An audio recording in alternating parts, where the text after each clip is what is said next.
Hey, Dynasty Nerds here, back again this week as we inch closer to the fantasy football playoffs. There's a lot of news to talk about this week. Odell Beckham on a new team causing possibly the same kind of problems going on there. Is Cam Newton back? He's back, baby. He told us. We're going to be talking a little bit of tight end action. Some guys we might want to buy, some guys we might want to get rid of. And where do we have Deebo Samuel in our Dynasty overall wide receiver rankings? Listen, I don't know how high we have him, but Josh Gordon would be impressed.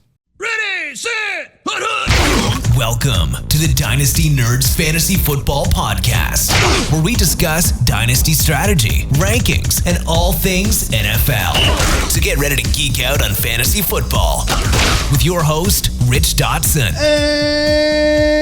And welcome to the Dynasty Nerds Fantasy Football Podcast. I'm your host, Rich Dotson, here with my fellow nerds, Matt O'Hara. Hey. And Garrett Price. How's it going? It's going well. We have another big week in the books, week 10, entering week 11. We're coming down to the nitty-gritty here before we get to the playoff season. A couple more episodes here. It has been flying by, man. Week 11 already. That's always crazy. Does. It always does. I feel like we just stopped talking rookies, and we're going to be talking about them here in about a month and a half. Mind-blowing, isn't it?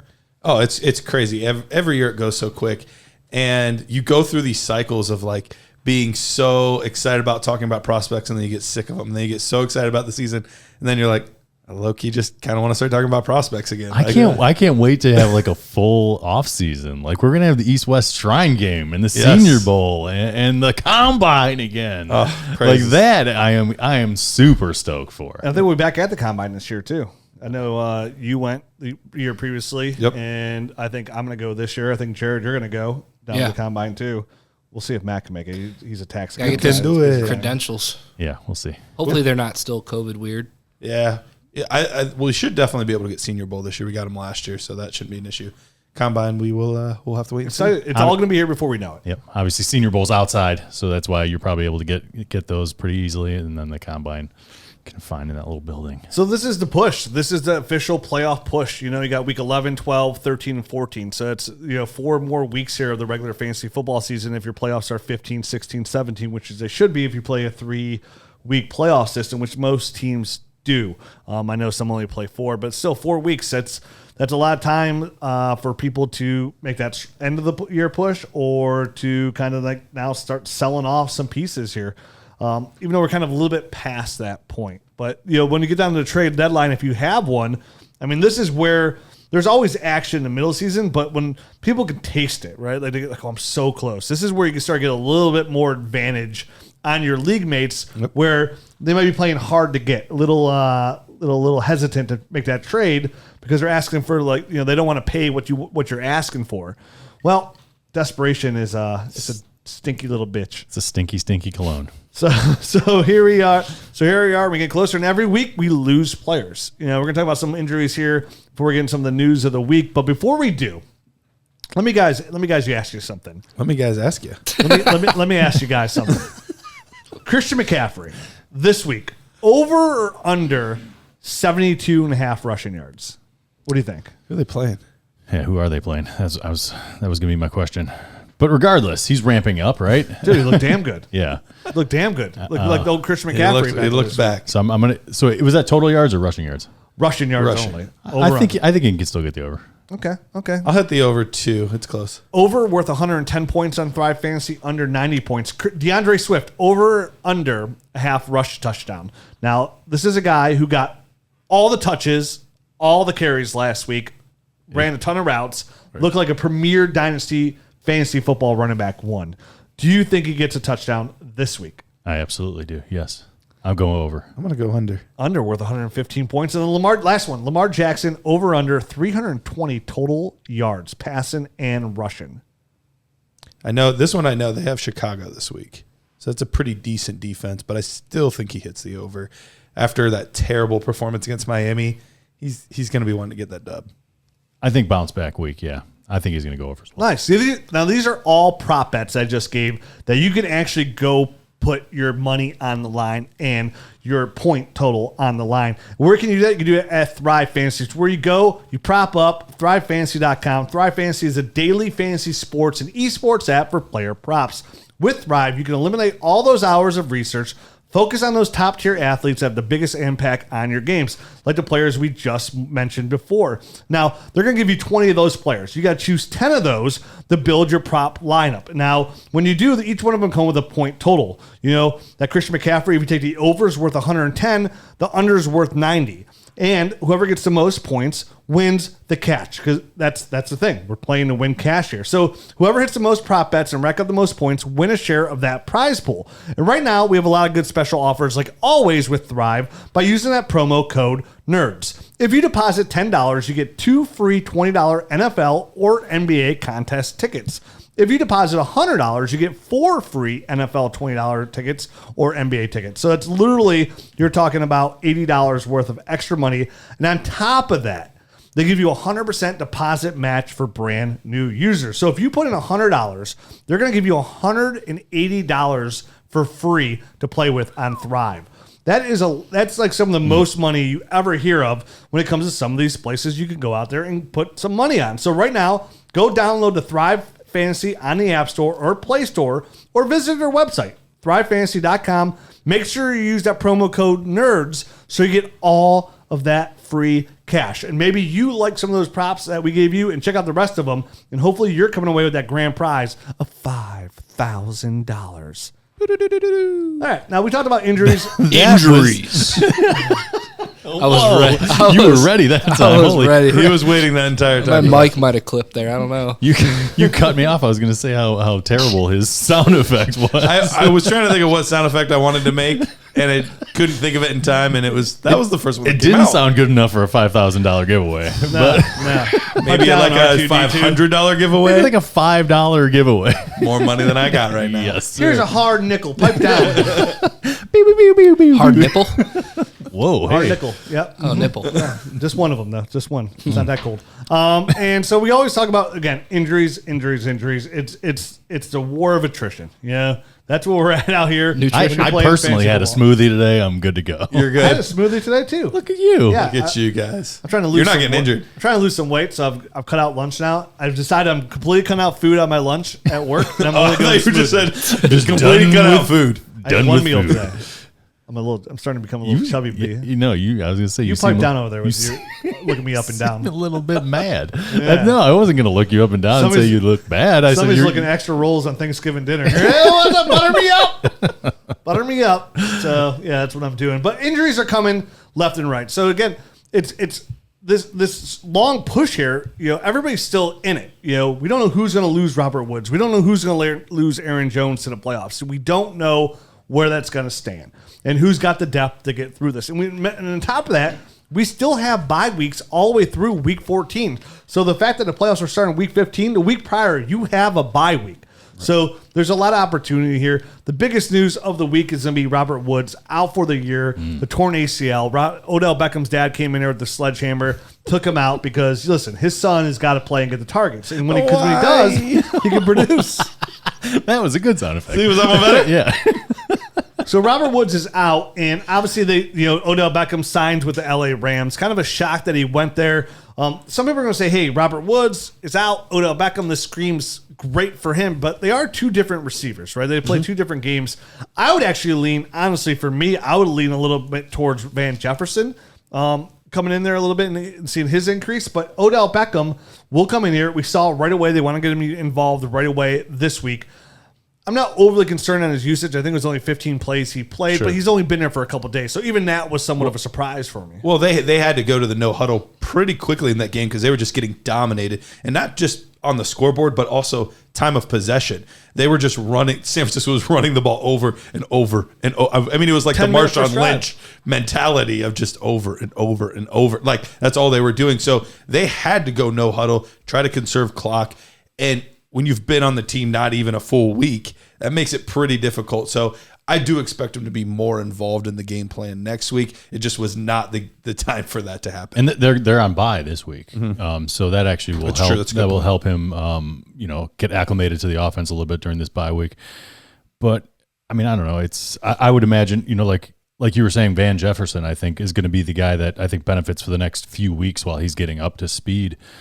And I trust that so much that there was a person that was offering a trade and they countered back to me with Van Jefferson before all this stuff happened. And it was kind of hanging out there for me, and I hadn't decided. And then Odell signed there, and I was like, I'm gonna hold on to Van Jefferson because the same timing as the Robert Woods injury news. Because I think Van Jefferson is going to be the guy that is the quickest to, I think, have some fantasy relevance. They were talking up their 7th round or whatever draft pick that guy was as the replacement for Robert Woods, but I do think it is going to be Van Jefferson. And he got some targets. I came out of Notre Dame. He caught like one pass for like 7 or 8 yards or something. Yeah, had an end zone look that was a little high. Should have caught that one.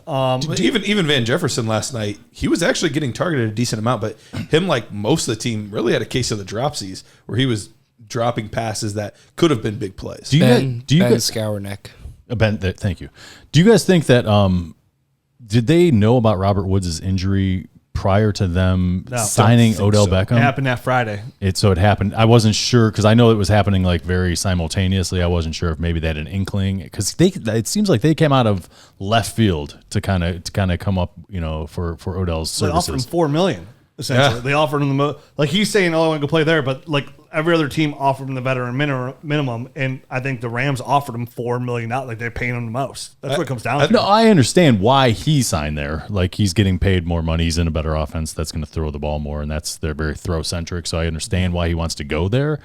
It just seems like they came out of left field, so I wasn't sure if they kind of had an inkling that Robert Woods was injured, and maybe it was worse than he was letting on. No, he signed Wednesday, got hurt on Friday. I think it's a situation in the Rams where it's like, hey, we got $4 million right here. It was Wednesday that he signed? Yeah, he agreed on Wednesday to go there. And they're like, hey, we got $4 million. This guy's available. We're already all in. Let's go. Let's get another weapon out here that can maybe stretch the field for us. And right now, do you think, I saw a poll on Twitter. I don't know if it was McDowell that posted it or who posted it, but what is Odell Beckham worth right now? And it ended up going like the number, it was like either early second, a mid second, or late second. And the majority that won was a late second. And I thought, like, for me, like in this offense with the opportunity for next year, even though Odell Beckham's literally since he turned 26 has only had 200-yard games, is this a guy you're willing to pay a second-round pick for if you're a contender right now? Like, would you go out there and pay a 2? I'm not trying to obtain Odell Beckham right now.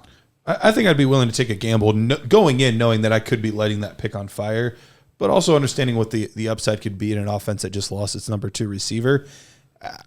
If I'm a contender, that's a late second. I'd be willing to take that gamble, but I understand why you say that, Matt. I'm a contender in a league. It's the Nerd Calculator League. Yeah. If somebody offered me a late second, I'd probably ship them off right now. And I'm not as like a contender. As a contender, I'd ship them off. I don't care. Remind me at the show break. I'm gonna send Matt a second round pick for Odell Beckham. Go right ahead. I need a receiver, so right. I will be doing it. I do also, and I'll still send them off. That's how little faith I have in him actually producing. I have little faith too. And if I do, let's say we made that trade, or if I own Odell Beckham, which I do in some leagues, like he's still on my bench until further notice. Because the worst situation you do is when you have these kind of players is you trade for him and you just put him in your starting lineup. Like all of a sudden he's magically going to do better. One, he's switching teams, going to a new offense. And you have to assume the McVay offense, it's a complicated offense. And he's have to go in here, learn this offense, and be a factor. Already outside of the number 1 receiver in the league, which is Cooper Kupp. Higbee's involved there. They have Darrell Henderson. And, of course, they have Van Jefferson. So he does have some competition there to be relevant. I mean, you're hoping. Yeah, I guess you're right, Matt. For a second-round pick, you're trading for a guy that is going to be a spot start. Like, you're not going to get any consistency with Odell Beckham. So I've had him on my roster for 2 years. I've started him a handful of times because I needed to in bye weeks. What do you think about Robert Woods? Is this a good opportunity to buy Robert Woods? We always say, with great tragedy comes great opportunity. And Robert Woods right now out for the year. Somebody's going to need a receiver. Maybe you have a receiver that you don't love on your team, an older receiver, or somebody that's doing really good.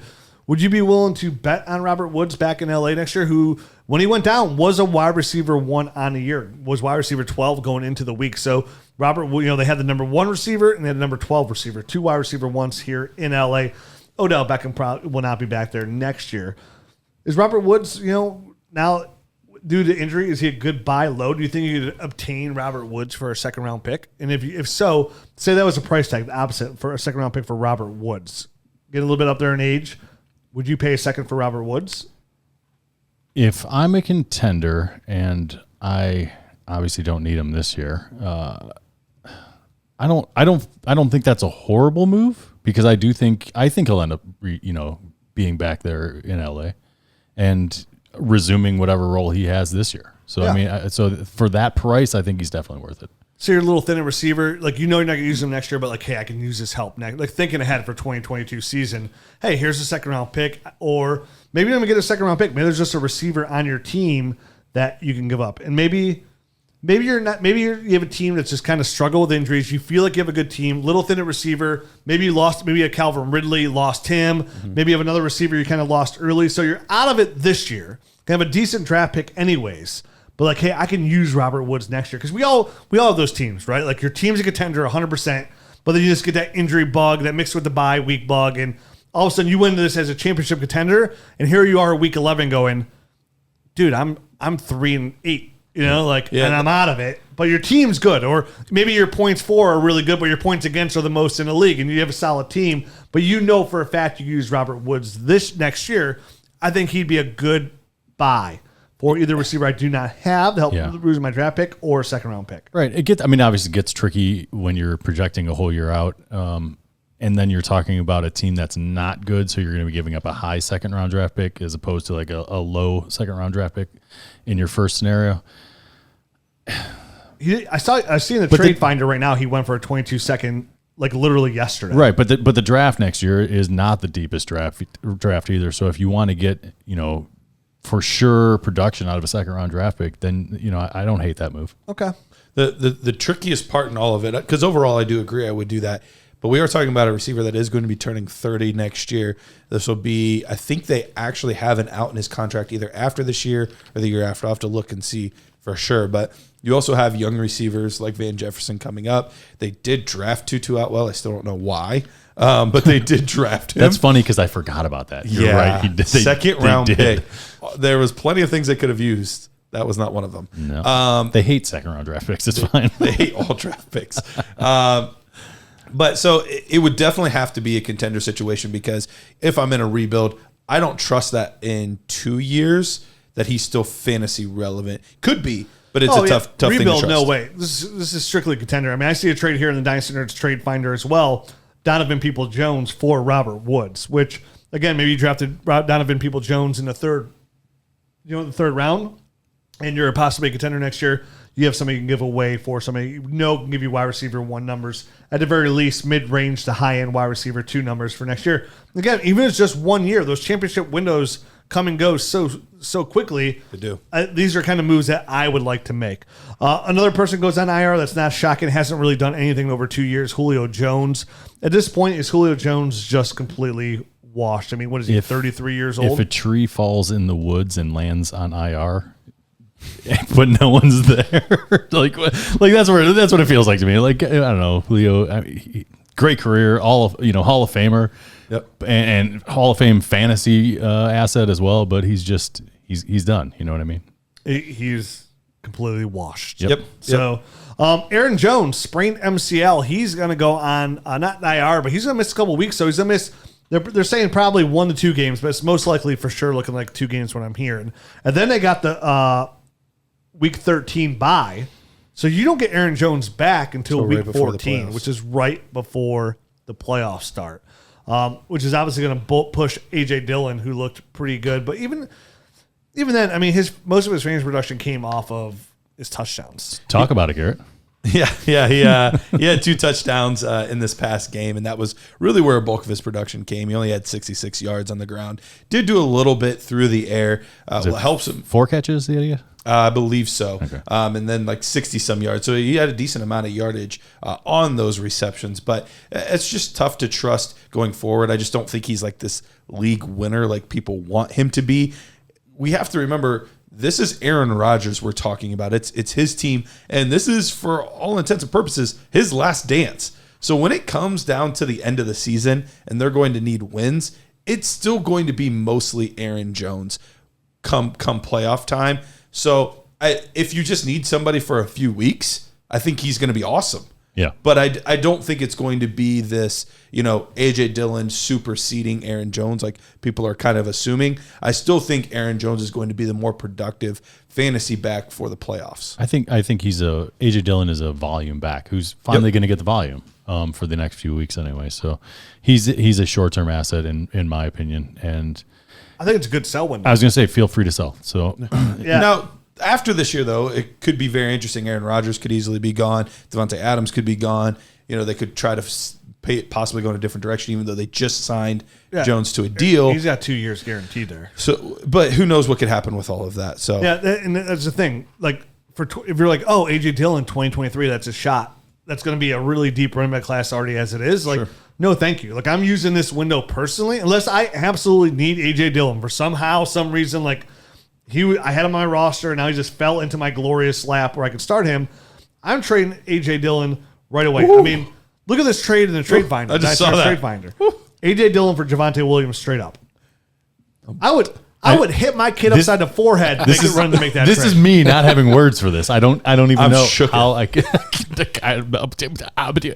Well, I got nothing, man. That's obviously a clearly lopsided trade, but dude, desperation. I love it. Desperation, right? Like it gets real crazy right now. So right now we're looking at people that are super desperate for running back help, and maybe it is a team that had Aaron Jones that you could target because obviously that's the number one team you probably get the most juice for is the Aaron Jones team. But everybody needs running back help this time of year. Every single person. So this is why it's a perfect time to capitalize this A.J. Dillon trade. Seeing this go for Javonte Williams, that's a really bad trade in my eyes, but doesn't shock me at the same time. So if I could flip A.J. Dillon for a 23 first all day, every 100%. day. Yeah, there was 100%. another trade in there that was A.J. Dillon plus a third for a 23 first. Yeah, and I like that. I like throwing the third on top just to make it look like extra juicy so they're not moving down. That's a great offer. A.J. Dillon in the third for a 23 first. And I don't even care. I'm offering it to everybody in my league. Obviously, it's a big contender that does the buy-in, but I'm offering that trade to everybody in my league because, again, I love those future trades because even selling to a contender today, you have no idea what that team's going to look like at the end of 2023 when you get that first, or at the end of 2022 next year, they get that first round pick. Like injury bugs. I've seen all the time. I've made trades like that with people that are a contender for a pick 2 years down the road, and that pick's turned into 1-1 twice for me. Yep. Twice that's happened to me. Question: if you guys are like 7-3, 8-2, pretty much a lock for the playoffs, are you targeting Aaron Jones as like a buy low right now to have that extra push during the playoffs?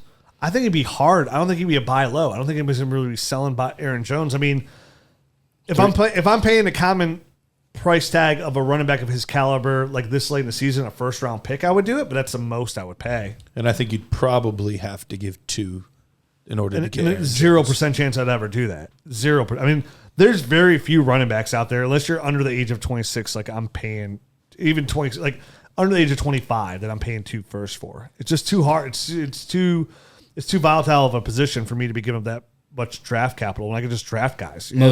That'll be with guys that we talk about all the time every year. When you take those late round gambles, like there's 2 guys that I liked a lot this year, or that I liked this year. One more than the other. Like I liked Rhamondre Stevenson. Like him, it was him and Khalil Herbert were the 2 running backs that I liked later round. That I said were my 2 guys that I thought had a good potential here when we're done with our rookie show. So, and look at both of those. Khalil Herbert obviously had a short window there, but Rhamondre Stevenson just looked great. So I would rather just keep my first, gamble on some of these late round running backs who all going to get an opportunity, and just take the ones that I like that I think if given the opportunity they will produce. Because in the long run, for the most part, these guys, even no matter where they go, they're going to be given an opportunity because no running back stays healthy all year long these days. And now they're having a 17-game season. It's probably going to be even harder for these guys to stay healthy because if anything even minor happens, they're more apt to put them on the side and let them get some rest for how long the season is. So great opportunity here to sell A.J. Dillon, 23 first. A.J. Dillon in the third for a 23 first all day, every day. Of course, unless you can be like this one unicorn here and get Javonte Williams. Oh, my gosh. Yeah, I mean, which is doable. I mean, a lot of players might not see the the potential of Melvin Right. Gordon leaving next year, Javonte Williams taking over that backfield. You're So, right. If they're a box score scout, all they see is, oh, he only had 45 yards this week on 9 Right, carries. exactly. Like, I'm not that excited about that. A lot of people forget about the casual dynasty player. There's thousands of them, right? Like not every, you're sitting here listening to this podcast right now or watching this YouTube channel because like you're like us, you're a dynasty diehard. You're really into it. Like there's a lot of casual fans out there that just like Absolutely. enjoy the game. It's really fun. Don't really pay attention to rookies, and they'll buy a rookie sheet or get a magazine. That's where they draft off, or they literally draft off the NFL draft, the order they go into. We know tons of guys that do that. They don't even watch the red zone channel. Just Yeah. whatever Station? whatever one game is on. Yeah, so What is this, 2005? we got to remember, definitely in home leagues, Dynasty is a lot about camaraderie. You know what I mean? Like, Absolutely. the group text you have going on or the group meet, group chats you have going on. Like, one of the fun things about Dynasty is just a camaraderie where you and your friends get spread out over the years and you have this connection to talk to and these trades to talk to in the group chats. Like me, I'm assuming those are your guys' favorite leagues, those home Yeah. leagues. We play in a lot of awesome industry leagues with a lot of amazing people. And the chats are usually very quiet. There's usually not tons of activity. Whereas in your home leagues, you're trash talking every week. There's trades where you're making fun of people because they got ripped off. You got there's just so many. You get to respond to bad trades with ha ha ha ha. Idiot. Yeah, and you're like, oh, that trade's about as bad as the person you went home with in October of 2002, you turd ferd. Yeah. So Yeah. those will always be the best leagues, but there's also a lot more variance in those leagues. It is. So, I would say this too before we move on to AJ Dillon. I'd also attempt to maybe try and buy a guy that's already out for the year. Maybe you can get J.K. Dobbins, and maybe you offer AJ Dillon in a third for J.K. Dobbins. Maybe you get Travis Etienne straight Switch up. positions, even Calvin Ridley. Maybe, possibly. Maybe You never know. I would throw AJ Dillon in a first on top of that, my 22 first for Calvin Ridley. But even a guy like Cam Akers or Travis Etienne as well. Don't ever forget about those guys. A couple more injuries here. Baker Mayfield, knee, foot, expected to play, but who cares because he's not doing anything whatsoever. That's the first Wait a Baker slander minute, I've heard. Hold on. Yeah, very frustrated as a Browns fan. I don't want to dig into it. I really don't. I Rose-colored don't want to dig into glasses it. coming off. I don't want to dig into it. I'm a very frustrated NFL fan right now. I've never been this hurt. And that says a Oh lot. no! Oh, Oh no! gosh. Hey, get your hands off my lover. If you're not Jersey watching the down. YouTube video, Oh my! Garrett just took the Baker jersey off the wall. Unbelievable. Unbelievable. CeeDee Lamb, arm contusion. Taking it home, actually. Left game, return. Not expected to be a lingering injury, so he'll be okay. He did headbutt Dak Prescott on the side. You guys see that when Yeah, he cut right below his eye. Yeah, well, Dak Prescott Wait, gave him wait, no, I missed it. I gave him a tap on his shoulder, and then CeeDee Lamb turned around and went to give him, when you bang the helmets together. Yeah, but he didn't have a helmet But on. Dak didn't have a helmet on, and he busted his eye open a little bit there. And he's like, "He's trying to give me a concussion." I'm like, "Yeah, he is." Somebody Son get of that a guy bee. checked out. So he'll be okay. Dallas Goedert concussion, didn't return to the game. Hopefully he's back okay to come back the next week as well. We'll find out. Pay close attention to that. Chase Claypool, turf toe, week to week. He's likely going to miss some time here, which is interesting because you have guys that are going to come in here and that have opportunity. And a guy like Ray McLeod came in and he had a fantastic game. Played very well out there. James Washington had a certain amount of carries, but Ray McLeod had the second most targets on the team and actually had the most receptions on the team too. A little bit behind the yards on Deontay Johnson, but this is a situation now that their receivers are dropping like flies. Did you watch that game? It was just a comedy of errors as the game went on between the Lions and the Steelers. It was just turnover, dropped pass, like for both teams. I kept saying, I kept seeing clips, and It it was was- especially in the overtime too. It was just like back and forth. It was like back no and forth. one wanted to No one win. wanted to win. Absolutely, that's what it felt like. Oh, my Absolutely goodness. terrible. Yeah, 12 targets, one less than Deontay, but he had the most receptions on the team with 9. And That's Ray. 63. That's Ray. You're talking Ray about McLeod. Yeah. So maybe he's out there on your waiver wire potentially. It depends how deep your league is, but And- definitely and- a solid pickup. And James Washington had a bunch of targets, right? But only about 4 or Just 5 didn't really catches. Yeah, Yeah, if I And a tutty. and a he touchdown. did have the touchdown, Yep. which saved him. He had like 4 catches. But his targets weren't as much as Ray's or Deontay's. Yo, right. So Cordero Patterson, he's out with the ankle injury, so he's probably going to be out here for week 11. They're going to see how he plays. Should be short-lived out here for Cordero They Patterson. play on Thursday, also, correct? Yeah, so most likely he That's will gonna be not play, which is crunch. terrible. Yep. So he's going to come out. He's going to sit down for a week. And then, of course, last injury of the week, Elijah Mitchell, fractured finger. But the doctors are pretty optimistic that he might be able to play through this. Obviously, Jeff Wilson's back. He got some carries there for San Francisco, which is, again, Trey Sermon is just the visible man, like just gone forever. Elijah Mitchell, looks good.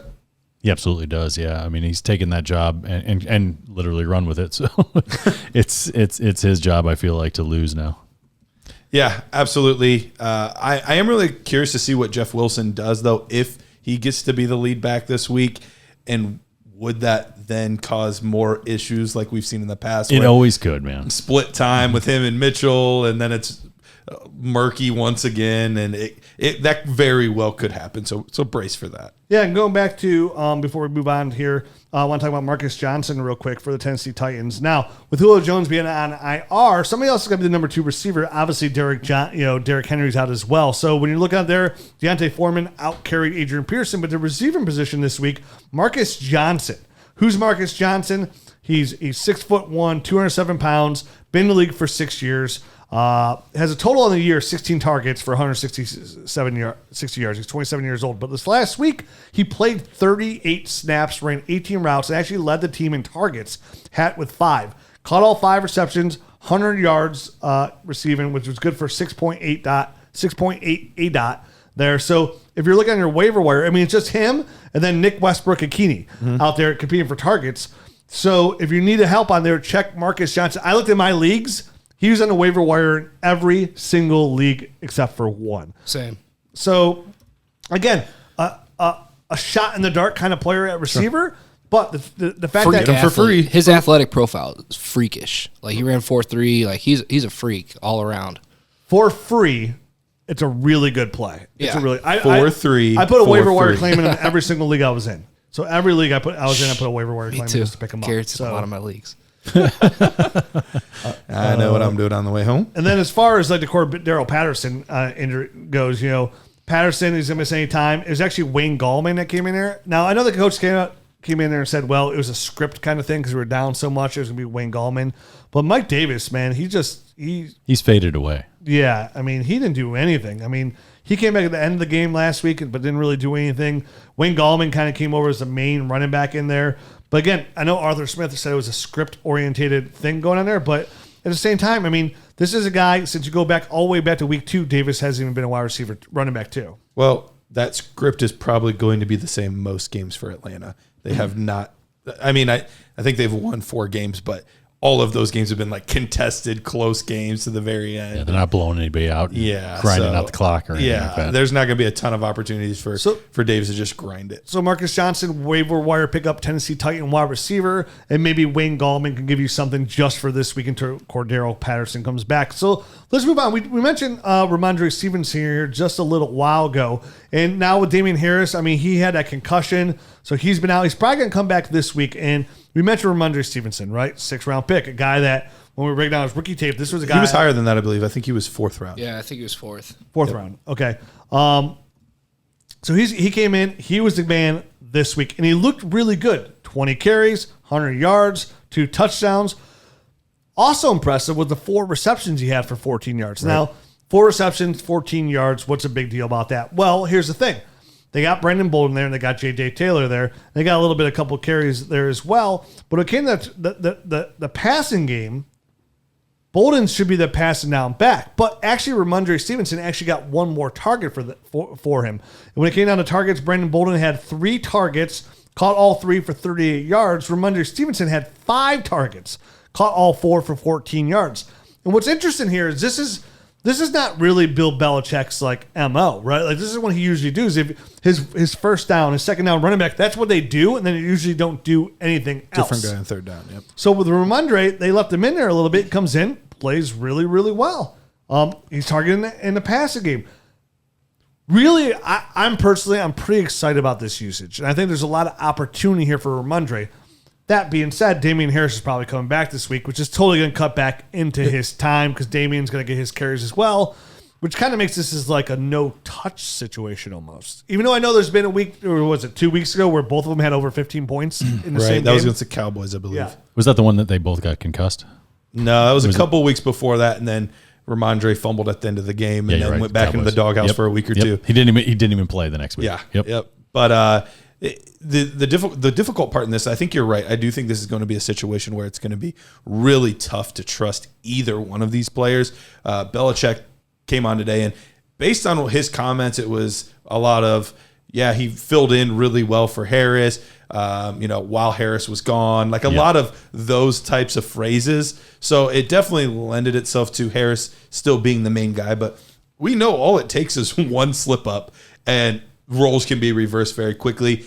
And the one thing you didn't mention, because obviously the passing down work is encouraging, but he's also a guy that is the ideal fit for a goal line back as well. And those are the two most valuable touches in fantasy football, are receptions and inside the red zone work. So a guy that can do both of those things does become very valuable. So it's tough to promise fruitfulness right away, but the upside is incredibly, incredibly high. Remember Blunt? Yeah, exactly. No, imagine if Blunt caught passes. I mean, I think we're all sharing a brain. We're kind of 3 for 3 here on the way we feel about Rhamondre Stevenson. I think I like him long term. I would love. I mean, I hate to say it, I would love him on another team so much more, just because we never know what we're going to get from Bill Belichick week to week.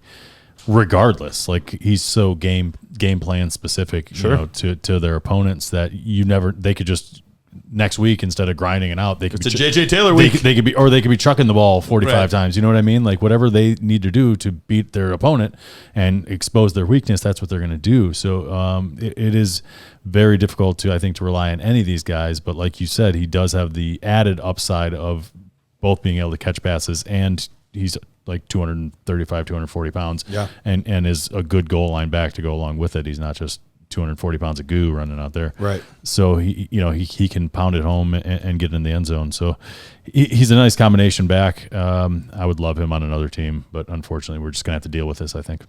And in Dynasty, he's a hold. Yep.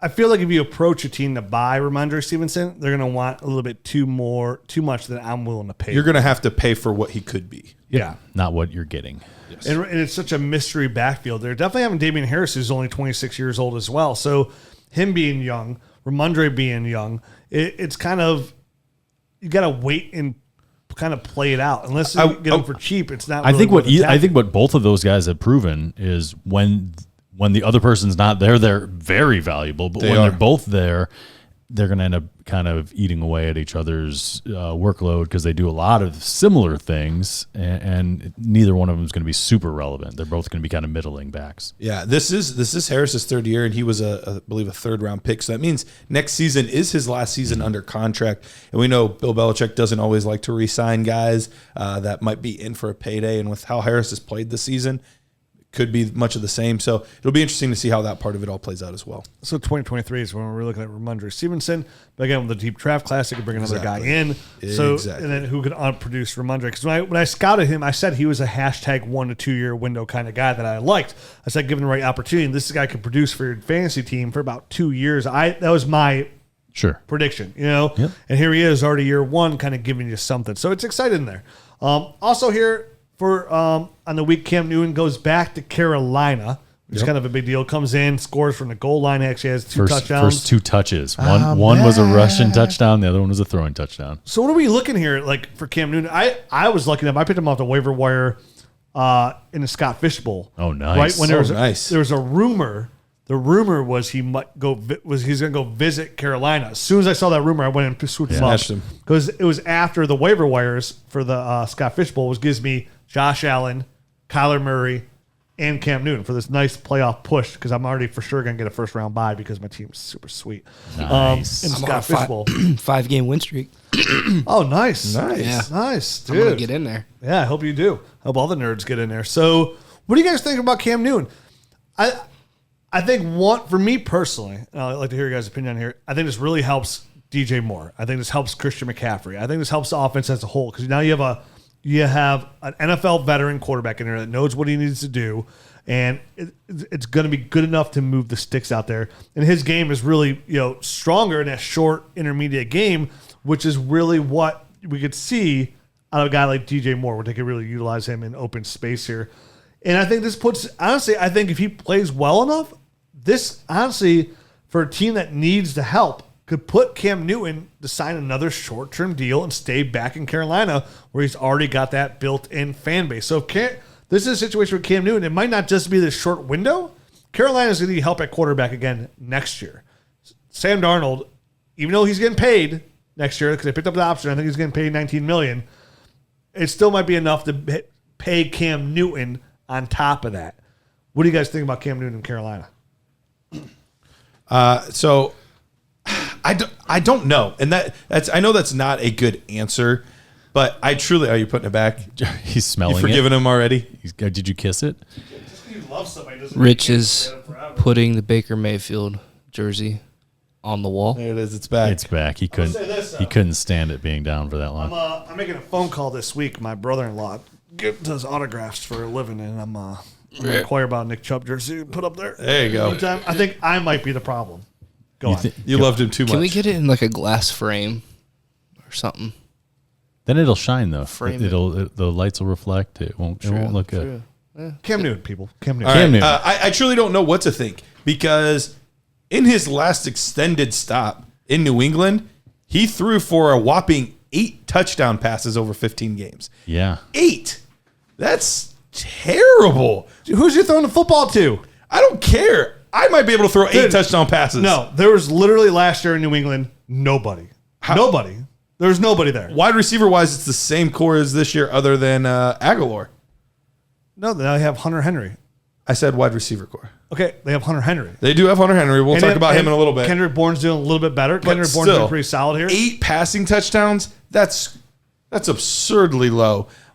So that's a little bit concerning, but the guy that we saw in Carolina in his prime was just an absolute monster. So I'm not saying Cam Newton has a chance to go there and be a stud muffin. I'm just saying, hey, he's worth picking up. oh, he's absolutely worth picking up. I'm carries. talking more about the weapons around him. Like, does DJ this Moore. give DJ Moore, Robbie Anderson, does this give those guys a boost?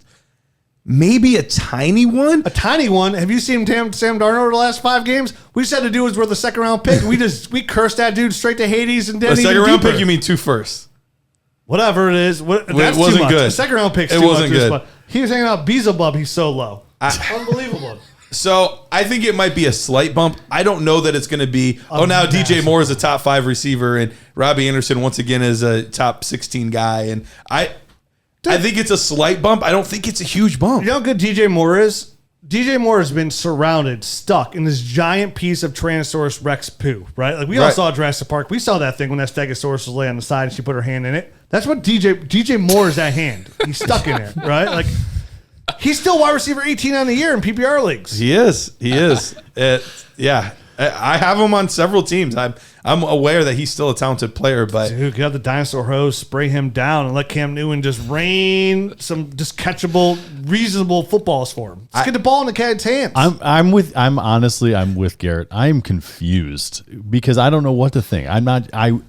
There's all this old data that says yes, he's going to boost up their stock, but the most recent stuff hasn't been that great. And that's what I'm worried about is they're relying on this guy who's past his prime and kind of can't do it anymore to be a resurrector of their whole program here in the middle of the season. And I'm just not sure he's capable of doing it anymore. What'd you say? Sell the crap out of him. Yeah, I mean, I think if like you picking him up off the waiver wire, I did the exact same thing where I'm a contender just to Take do him it. for free, Like, hey, like I got a spot open. I'm gonna dump him on my roster, see if anything happens. But I'm not sure I'm like jumping for joy because I've got Christian McCaffrey. I'm not jumping for joy. Who's now second in line for goal line carries. You know what I mean? Like, Well, for McCaffrey, listen, everything I said was mostly a DJ Moore statement. Like, I'm just happy for DJ Moore to have somebody capable to get him the football. That's it. Like, that's not great. It's just capable to get him the football. And here in Dynasty Nerds Trade Finder, somebody traded Cam Newton for 23 seconds. So if you can get that, God bless you. By no means was I was not sitting here saying like, oh, I picked Cam Newton off the waiver wire and Scott Fishbowl. Scott Fishbowl is based on if you have a running quarterback, it gets way more Absolutely. points. I was excited about that. In no other league would I start Cam Newton. In the Superflex league, I would start Cam Newton if need because he has the weapons around him. He's got Robbie Anderson. He's got Terrace Marshall, even though Terrace Marshall got out targeted by the other receiver there this past week. They got DJ Moore. They got Tommy Tremble. And, of course, they got Christian McCaffrey, who's a great dump-off player as well. So, Cam Newton. If he's under wire, trade him for a 23-second. all right. And then we get to talk about PredictionStrike.com. Do you ever wish you had stock in a guy like maybe DJ Moore, now that he's hopefully ascending, right, Rich? Cam Newton? Yeah, let me get a couple dollars. Maybe Rhamondre Stevenson. I'm up 90% on my Rhamondre Stevenson shares. There you go. Sell. Yeah, I should. Probably should. Yeah, you probably should. I hate you guys. No, those are the kind of players we talk about them all the time. The diamonds in the rough, the late draft picks that you can really cash out on at predictionstrike.com. You can visit the website or download their app on the App Store. Just create an account, and when you deposit your first $20, use promo code DYNASTY to receive a free share of any player you want. That's promo code DYNASTY to receive a free share of any player you want with your first deposit of $20 or more at predictionstrike.com. Oh my, get that money. Money. All right, Gotta let's make get that into money, here. man, that money, Next man. on the list, we will be talking about Deebo Samuel. How many receivers would you currently take over Deebo Samuel is the question that Garrett proposed to us. Now, for me, not many. And I'm just a big Deebo fan going all the way back to his rookie year and True. watching his tape. I mean, this is We a guy loved his tape. that we talked about then. I mean, I was the guy who tweeted out before the NFL draft. I was like, man, I would love to see Deebo Samuel go to San Francisco. The next day, he went to San Francisco. Yep. And there he was. Currently on the year, what is he? Wide receiver 3? Wide receiver 4? I can't remember. I believe he's wide receiver 3 on the season. Wide receiver 3 on the season. Actually, I think he bumped up to 2 after last night. Though. Who? Debo. I think he Who? jumped up to Deebo Samuel. Who's that? He's number 3. he's wide receiver 3 Cooper behind Kupp, Cooper Kupp and Tyreek Hill. Tyreek Hill. Yeah, averaging Deebo Samuel. 21.7 points per game. So, Marquise Brown jumped already to wide receiver 6. Look at that guy. Look at that. Get in there and get it done. So, like you said, where would you take Deebo Samuel in your rookie rankings today? I obviously got to update my rankings this week. But when it comes to Deebo, I mean, I'm trying to think of the guys I would take out of him. Obviously, the clear choices here are going to be the stud muffins. You know, like Jamar Chase, you would take over Deebo Samuel. You would take Justin Jefferson over Deebo Samuel. It starts to get, CeeDee Lamb over Deebo Samuel. Yep. Right? Probably. A.J. Brown? Whoa, probably. I mean, we're talking about a game where they hardly threw the football at all. And Deebo went off. I mean, they were even using him in the backfield, running the football. That running so play was good. Yeah, there was so smooth. a statistic that they put up last night. Yards after the catch. The dude's nearly averaging a first down after the catch. That's over 3 yards more than the next closest person, which is A.J. Brown, a fantastic receiver in his own right. And even with Kittle back, like I saw Rob Wozniak retweeted Jacob Gibbs at JA_Gibbs_23. Deebo Samuel splits with George Kittle on off in 2021. Kittle sideline, God mode. 35% target share, 34% of the air yards share, 35% target per route run rate. With Kittle in the game, still really freaking good. 30% target share, 32% air yardage share, 29% target per route run rate. So, The only thing at this point that can keep Deebo from scoring massive fantasy points is himself, because that's always been his biggest issue. Is he's very rarely finished a season. Right. There's always injury bugs that have cropped up, and that's the biggest concern really with Deebo. Other than that, That dates back to college, too. it does. It days back. He had issues in middle school, if I had to guess. Like, this dude has a very hard time staying on the field. But you're talking about an offense that does not pass much. Jimmy Garoppolo, by all accounts, is a below average quarterback in the NFL, and he's still putting up these types of numbers that typically doesn't look at all the guys around him. Cooper Kupp has Matthew Stafford. Tyreek Hill has Patrick Mahomes. Devontae Adams has Aaron Rodgers. Jamar Chase, Joe Burrow. Like, all of these guys have great quarterbacks around him, and then he's got Jimmy Garoppolo, and he's still making this happen. Like, you could make an argument for him outside of injuries being the top fantasy wide receiver, and I don't know that I'm ready to put him there, but I think there's an argument to be made. I think there's an argument to be made where he's definitely like a wide receiver 1, elite tier wide receiver. And that's not living in the moment. This is a guy, when you put they're using him in the backfield, and when he just gets the ball in his hands, we talked about this. This isn't like living in a moment, because this is literally, we talked about him going back to his college days. I mean, this is a player that we loved more than anybody else in the community. We gave him a first-round grade. Remember, it came down to Terry McLaurin and Deebo Samuel, and we bumped Terry McLaurin out of the first for Deebo Samuel because we liked him so much. So we actually gave Deebo Samuel a first-round grade. Kind of liked him as much as we liked Elijah Moore. Kind of like that same kind of like if you just started listening to us, how much we talked up Elijah Moore is exactly kind of how we talked up Deebo Samuel, which we would have taken him higher. So I mentioned CeeDee Lamb. We said, okay, I don't know. What about? Let me go through a couple. I'm gonna go through a couple names here, and you tell me in Dynasty. I don't need answers of why. Just tell me yes or no. Who did you take? I'll give you the name, two names. Everything. This is all compared to Deebo. So say Deebo the receiver, Devontae Adams. Devontae Adams. But it's hard. I might take Deebo. Yeah, I might take those years, and I don't know where Devontae's going to be next year. I'll take Deebo. I'll take Devontae, but it's not. I think it's pretty close. Michael Pittman Jr. I'll take Deebo. I love Pittman, but I'll take Deebo as well. I'll take Deebo there as well. Chris Godwin. Deebo for me as well. Stephon Diggs. I'll take Diggs. I'll take Diggs as well. Don't make me be the Diggs I know. guy You're the Diggs. If I took Diggs, you got to take Diggs. You don't have a choice, all right? I'll take Diggs as well. I'm gonna give you guys a couple more here. I think these are a little bit tougher here. DK Metcalf. That's what I was going to ask you because it's very close for me, but I think I'm still leaning DK, and that's Deebo. That's coming a long way for me. I would take On Deebo DK. because I would take Devontae over DK. So I just like Deebo's because there's a lot of rumors out there and smoke that Russell Wilson's going to be out in Seattle after Seattle next year, and that would concern me. So with that question mark, I'm taking Deebo there because I think he's just more electric with the ball in his hands. And I'm saying Deebo a lot, and it's scaring the crap out of me because I'm just waiting for the next shoe to fall for him to get injured. That's why I That's can't the put scariest part. That's why I can't put him above some of these guys. What about Calvin Ridley? Deebo. I would take Deebo today. Well, one we haven't named, Tyreek Hill. Still take Tyreek Hill over him? Oh, yeah, Tyreek Hill, 100%. Absolutely. He's my Tyreek top Hill. wide receiver in fantasy. Yeah, that's not... Well, Jamar Chase is my top wide receiver in Dynasty right now. I feel. Just because I'll take the years. I'll take What the about 5 extra years. Devontae Smith? I love Devontae Smith, and he's been playing Yeah, fantastic. these last, Sure last 7 has. weeks, he's looked unbelievable. But good. I still got to go Deebo. Seriously? Yeah. I mean, I would put Deebo in my top 5 probably right now of wide receivers. I'm not quite ready to put Devontae Smith. Justin Jefferson? I'll put Justin Jefferson over top of Deebo. Terry McLaurin. Close, right? That one's tough. It is. It's tough. I'll Good influx of young guys here.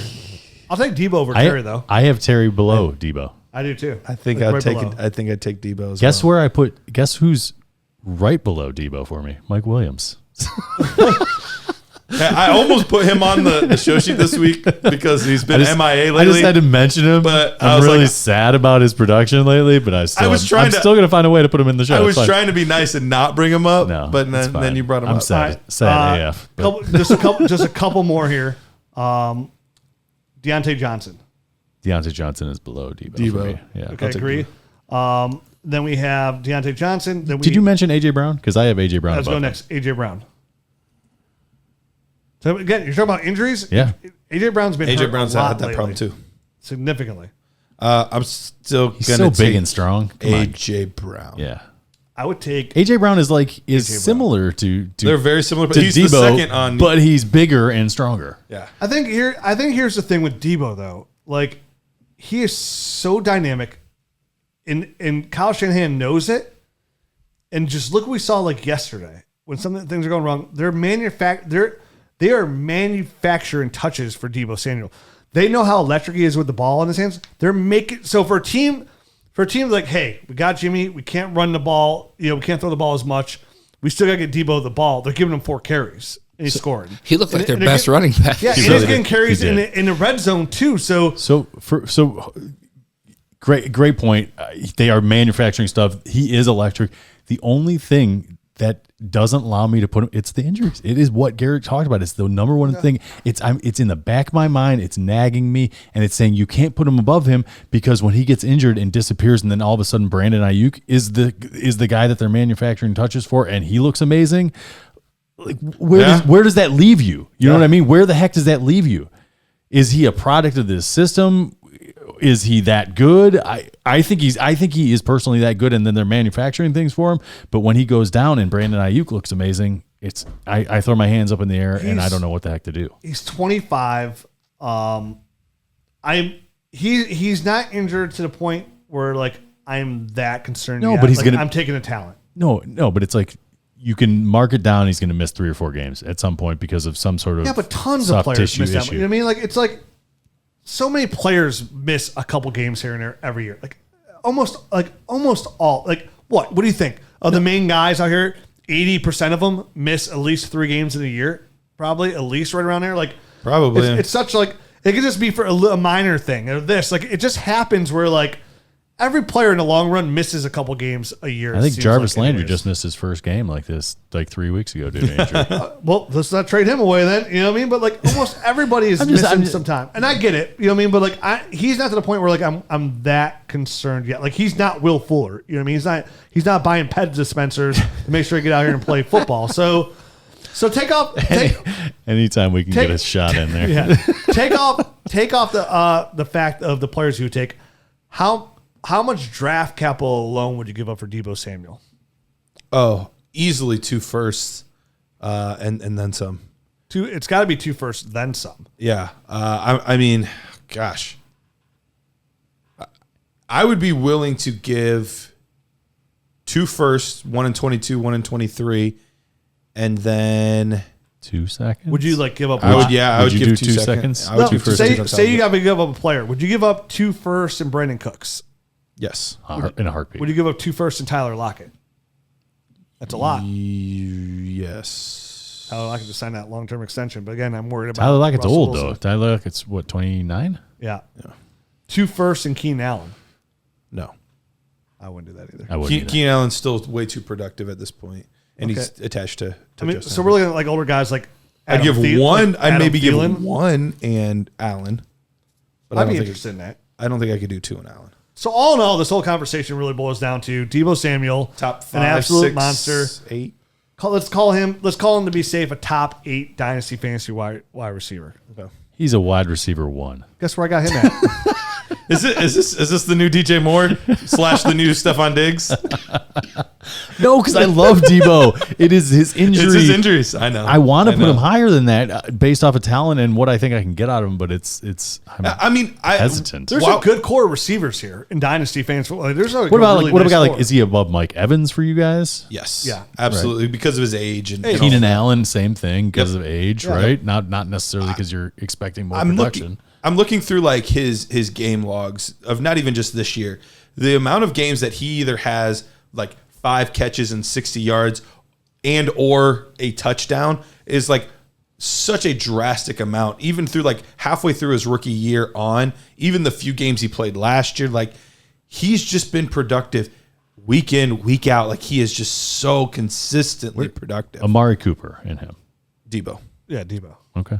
Yep. like I mean, Cooper. literally the I'm just- only yeah, guys I'm that I just- think I can put ahead of him, Jefferson, Chase, Tyreek, AJ Brown, Diggs. and Diggs. And then he's like really close with like Devontae Adams, CeeDee Lamb, those guys.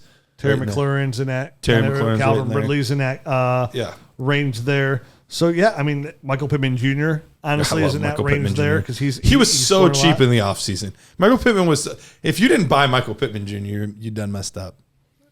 You just say 12 months later. when You he's offered wide me him for receiver. Fournette. Yeah, last year at like like a couple weeks into his rookie season, I offered him straight up for Fournette. Actually, I might even be giving something on top of Pittman. Currently wide receiver number 7 You did. overall. Another guy on here that might be a good buy low opportunity, Darren Waller. Garrett, what do you think about Darren Waller? Is this a buy low? Is the offense kind of changed a little bit here? It's definitely an interesting situation because he's been pretty bad so far this season. He had that first week where they're just absolutely 19 targets, right? force feeding him Yeah. the ball. And then ever since then, they've shown a real reluctancy to give him a lot of targets. Even now with, Henry Ruggs is obviously not a part of this offense or this team anymore. You would think that would be a little bit of a boost. But it's still, this past week, 4 receptions, 24 yards. Now, there was a touchdown that he scored that was called back, so that does play into it. So I guess my question is, are we seeing the beginning of the end for Darren Waller, or is this a blip that offers a buy low opportunity? See, it's weird because like this is how crazy the situation is. That touchdown that was called back, right? So Darren Waller is currently tight end number 7 on the year. If that touchdown would have stood, he would have been tight end 3 on the year. That's crazy. Yeah, because that would have been tight end 6 7. points. Yeah, plus the catch, plus more. Plus the catch, plus 30 yards, roughly 20 yards. Yep. So he would have been almost. He not only would have been wide receiver 3, he would have been flirting with close to Mark Andrews for wide receiver 2 or tight end number 2. Because again, we have Travis Kelce as tight end 1 again, 165. Shocker. 25 points more than Mark Andrews is unreal. This guy is like the best when it comes to fantasy positions. Probably arguably the best of all time. Yeah. Travis Kelce for like. How many years in a row he's going to finish as the number 1 overall at his position, and what a difference maker he is. So, unbelievable. Yeah, I mean, if I could buy low on Darren Waller on that fact, like he's still giving me top 5, top 6 tight end numbers, like for the right. If I can get him for his age, I mean, Darren Waller's still what, he's 28, going to be 20, so he's 29. Yeah, he's 29. You know what I mean? If I can get him for a late first as a contender, like I'd still pay that. They give me one of those elite tier tight ends. I mean, I'm gonna see who else I can go flirt with. Like, can I go get Mike Gesicki over him and get those youth? So like, I'd rather go with a first round pick for Gesicki. We already talked about that in the podcast. He was one of our buys not too long ago. I mean, you're not getting Kyle Pitts. You might be able to get TJ Hawkinson, but he's not gonna be cheaper than Gesicki. And then there's Hunter Henry out there too, who you could probably go get, which we're going to talk about here in a second as well. I mean, Hunter Henry's producing. He's tight end number 4 on a year in PPR leagues. And again, all these guys are pretty much the same guy. Like if you take Dalton Schultz right outside of Darren Waller, who has 99.8 points, you got Darren Waller at 105.4, and then Mike Gesicki at tight end 3 at 110.9. So from 3 to 7, they're all the same guys. They're all averaging from 11 points. Like they're all right around 11 points per game. And honestly, Darren Waller on a per game basis, out of all that group, they're all averaging about 11 points per game. Darren Waller is averaging 13.2 because he missed per game. Because he missed some time. And that was going to be my other point is it does take guys some time to come back from injury. He had that ankle injury, could have been slowing him up a little bit. So and it's not like he hasn't been getting targets beyond that one. I mean, the first week, 19, then it was 7, 7, 7, 8, 5. Then he was injured, a bye week, 11 and 7. So he's still getting good target share. I mean, good targets for a tight end. You're right. But it's not what we're probably used to from Darren. First round pick. Waller. I'd give a first round pick for Darren Waller if I need tight end. I think it's a good buy low opportunity. I agree. And I'd throw a third on top if I had to get the deal done. And we just mentioned Hunter Henry. I mean, Hunter Henry right now, he's been, Garrett wrote down, crazy consistent. Currently tight end number 4 on the season. And I know, Garrett, you asked earlier, like, can this continue? And to me, here's what I'm going to say about Hunter Henry, where I feel very comfortable about him being here. Just signed his contract here for a while. The biggest concern was they signed Jonnu Smith first. They signed him to the deal. But here's the thing. We knew Hunter Henry was a really good tight end going into this year. We were really curious about where he was going to go. We wanted to go to New England, of all places, so it could be a tight end 1. He goes to New England. We were all down on him because they signed Jonnu Smith too. Here he is as tight end number 4 on a year. The difference of the two is Hunter Henry's looked like the tight end we saw in San Diego. Yep, very similar to what we saw before. Very consistent, safe tight end. And Jonnu Smith looks just like the tight end we saw him in Tennessee. Inconsistent, doesn't really put up a lot of big games here. Athletic profile looks good enough, but Hunter Henry is the better overall tight end here. I think this, to me, just shows that Hunter Henry, when it comes to a fantasy football tight end, is a top tier tight end. He left an offense. He's the number 1 here. I think that what I've seen on Mac Jones has shown me well enough that he's capable to be the quarterback here for the long-term future. He's built a really good rapport with Hunter Henry. Really trusting him solidly here in the red zone, which he's their number 1 red zone threat. That's moving the ball down here too. That's obviously the biggest indicator, I think, or that he's got some success coming here. I mean, it's 26. Yeah, absolutely. No, I mean he's a young tight end, but it's the touchdowns and. He's getting looks there, and more importantly, he's cashing them in. And obviously, he's got 7 touchdowns already throughout the year, and he started slow. I mean, the first 3 games of the season was kind of when they were trying to figure out which tight end was going to be the guy going forward between him and Jonnu, and week 4 came and it was kind of one of these things where ever since then, Hunter Henry's been super consistent. He's been scoring touchdowns almost every week except for 7 one. touchdowns in the past 7 weeks. Yeah. So one game with 2 and one game where he missed. And it's literally carried all of his fantasy football Now, production. I will say this. Only 2 games with more than 5 targets. That was going to be my thing. But he's not getting a lot of targets at all. So it's 3, 4, 6, 5, 8, 2, 4, 3, 3, 4. He's making the most out of his opportunities, but he needs to get more opportunities for me to feel super duper comfortable with him. This might actually be a little bit of a sell high for me. I like Hunter Henry, and I actually have Hunter Henry on a lot of teams, but we're looking at some different players that are in that same tier that you might be able to trade straight up or package a little bit on top to try to go get a player that at the same position, at the tight end position, that you might like a little bit more. Like if I could trade him straight up right now for Goddard, I would probably do that. Looking at guys like Gesicki, I would probably do that. So even though I think he's a good player, this is just tough to believe that it's going to continue on literally the past 5 weeks. 2 targets, 4 targets, 3 targets, 3 targets, 4 targets. The likelihood that can continue on that small of a volume seems pretty tough to believe. So even though I like him and I think he's a good player, it might be a sell high for me. He's a good player, but he's not like a big game changer. You know what I mean? It's 4 catches for 37 yards, 2 touchdowns. I mean, that's what, you know what I mean? Like he's not gaining a whole bunch of yards anywhere. He's not going to get you 4 catches for 89 yards on any game. You know what I mean? His second highest yardage total on the season is 42 yards. Yeah. Yeah. See, I think with the development of Mac Jones, I think things can get better here. He's not a guy you're going to use on like tight end screens or anything. No, you know what I mean? Right. Like, that's always been his athletic profile too. Like he's not a game breaker. It's like catch ball, go down, catch ball, go down kind of guy. So I get that point too. Like you're right. I'm not giving him a first round pick like I would for Darren Waller here. Sure. And that's the thing. Where would you have him compared to those guys in that range? Hawkinson, Gesicki, behind all of them. Okay, behind all of them. I mean, it's just behind all. And I'm with you. Like if I can get Dallas Goedert for him, a more athletic profiled tight end, like I would definitely do that. But you're gonna have to do it with a guy under him because you're not getting T.J. Hawkinson. You're not gonna get Mike Gesicki for him. The people that own them know what they have, right? Like if you can't trade for a guy who knows what he has. Right. It's too hard to say. Right. Now maybe if I can go get Noah Fant, that's a possibility. Dallas Goedert, somebody I'm interested in. If I can get, what about Freiermuth? Would you rather have Pat Freiermuth? I'd rather have Pat Freiermuth. I think I would also. That might be a good sneaky trade. One to. That's a good move on now, actually. Yeah, I like that move totally. So that's a good trade. Yeah, I like that. Cole Kmet. How about you for Cole Kmet? Ooh, I do love me some Cole Kmet. Yeah. I think in more of a rebuild, I would. If I need him as a contender this year, I would hold Hunter Henry. Right. Yeah. But on a rebuild, I think I would rather have Cole Kmet. What about Dawson Knox? You probably get Dawson Knox. Interesting one. Yeah, you could probably get Knox in a second maybe for Hunter Henry right now. If I can get the you're selling the point that he's I think I'd rather Henry. I think it's close. More athletic profile of a Dawson Knox, better quarterback. But yeah, interesting. I like the idea if I have Hunter Henry right now and using that tight end 4 overall to my advantage and flirting with a trade because I think there's a lot of like equal value you can get back, right? Like he's in that frame of like, Dalton Schultz, Noah Fant, Tyler Higbee, even. When he's not dropping passes. When he's not dropping, he had a lot of drops yesterday.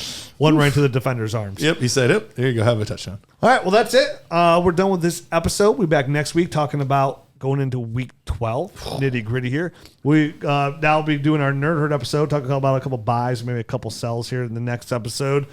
We're always found at dynastynerds.com. You can check us out there. We got all the tools that you need to dominate your Dynasty Fantasy Football League. The Dynasty GM is the #1 Dynasty tool on the market today. Get out there, check it out, dynastynerds.com. We got a lot of film in that film room there. It's really starting to build up. We got the Nerd Score coming in. We got Dynasty Trade Calculators. We got Trade Finders. We have the Team Analyzers. And the Team Analyzer is my favorite thing about the GM, right? Like it's just you bring up your league, it brings up your entire league. Again, these are all you do is put your username in, imports all your leagues. MFL, Flea Flicker, FFC, FFPC, Sleeper. Like all you do is put your league information in. It will import all your leagues for you, and what it's going to do, it's going to simplify and shorten all your league management. Right, like You just click a button. You can see all your leagues, all your league mates in there right now, and what your team looks like, who's on who, where your player shares are, and more importantly, Who's on first? yeah. Did you guys see that That's commercial with helpful. the U commercial? No, I missed I'll it. tell you now. It's great. It was on CNN. He was trying to talk about something I saw on the show You, and this girl was Oh, like, I did see that. she had no. It's like I never had to meet Oh. you. No, I saw it on You on Netflix. Well, they have a show named after me on Netflix. That's not Yeah. possible. Oh my gosh. It was ridiculous. What's her name? Fox News, Yeah, some dim. Whatever. Ingold or something. But yeah, so the GM is going to again, when for a trade calculator as well. What this player has what? Our calculator will bring up your team and that team, all their players right away. So there's no looking at who does this player have, who does that have, what draft picks they have, what do they have. It brings it up all right away. It's going to show you all your league mates, where they stand, where their strengths are, where their weaknesses are. Again, how important it is dude, I have so many good receivers right now. I need a running back. You click a button in the league analyzer, it's going to show you all the teams that need receivers in the league and which ones are strong at running back. So it's going to help shorten your time to make these trades. And remember, sometimes time is of the essence to make these trades. Because again, how many times have you seen a trade go down in your league, and you're like, I would have given more than that. I would have gave more than that. Yep. So I get it. And then now, coming up next week is Thanksgiving, right? So if you've been on the fence about joining the Dynasty Nerds and becoming a Nerd Herd member, you're like, listen, give me a little something back. Give me a little, give me a dick count. And you're like, whoa, pervy McGurvey. What? What? Discount. Gobble, gobble, gobble. Oh, Discount. Yeah, that's what I said. Oh my. Get your heads out of the gutters. Good What do you Lord. think? I'm selling footlongs over here? On a hot dog stand? Black Friday's coming up. We're going to have a really good Black Friday deal for everybody. I think it's going to be like 25% off or something? Yeah. It's going to be a killer deal on Black Friday. So stay tuned. Keep your eyes to the prize. There And you that's go. DynastyNerds.com coming up next Friday. Oh, that's right. Next show. Then it's Gobble Day.